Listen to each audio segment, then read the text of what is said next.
The time of the year has come. It's Thanksgiving in Canada. And that's good enough for this United States, Ian. You don't have to wait for a specific day to enjoy the flavors and aromas for Thanksgiving.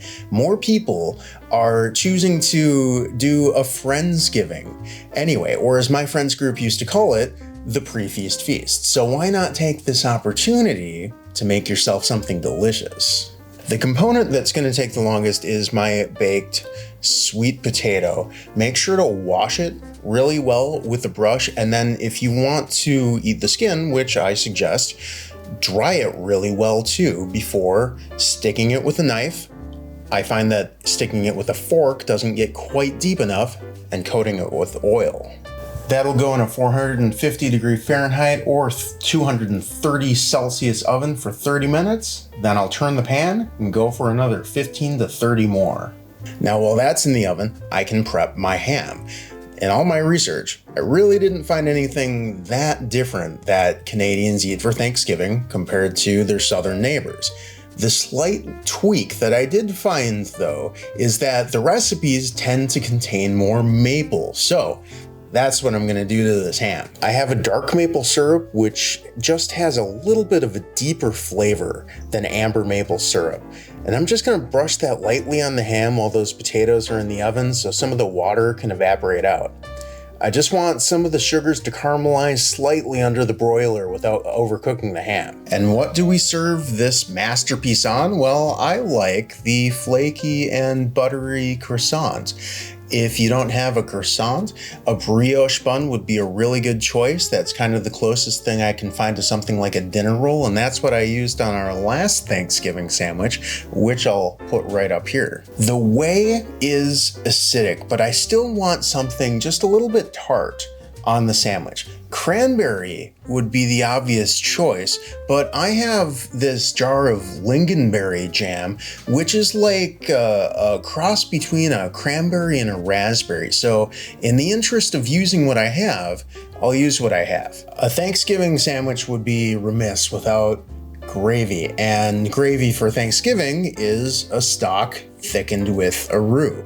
But what if we have another liquid that we'd like to use up, something that's taking up a little too much space in our refrigerator at the moment? I'm gonna make a blonde roux, which just means that I'm going to combine equal parts of flour and fat over heat until it starts to change color. I'm using a combination of the chicken fat from those wings that I made for our blue cheese episode and butter. Once that's come together, I'm gonna whisk in my liquid until it looks like gravy. I want the flavor of maple ham and the sweet potatoes to dominate the dish. So I'm gonna season this with salt and a light amount of black pepper and sage. Speaking of potatoes, they're done. I'm gonna throw the flesh and most of the skins of one sweet potato in the food processor with some cream, a little maple syrup, and salt until it comes together.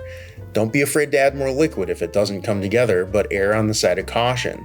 You can't take it out. Don't be afraid to add more liquid if it doesn't come together, but err on the side of caution.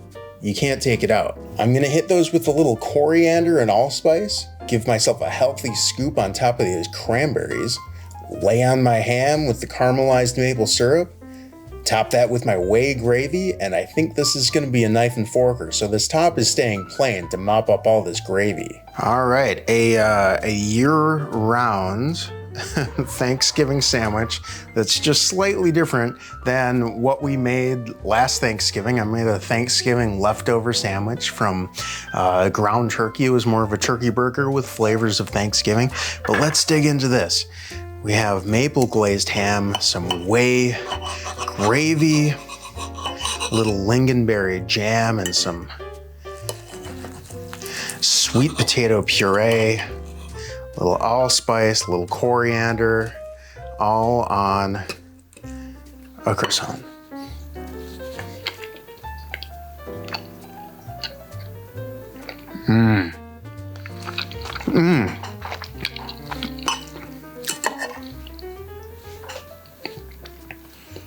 That is an adult Thanksgiving right there.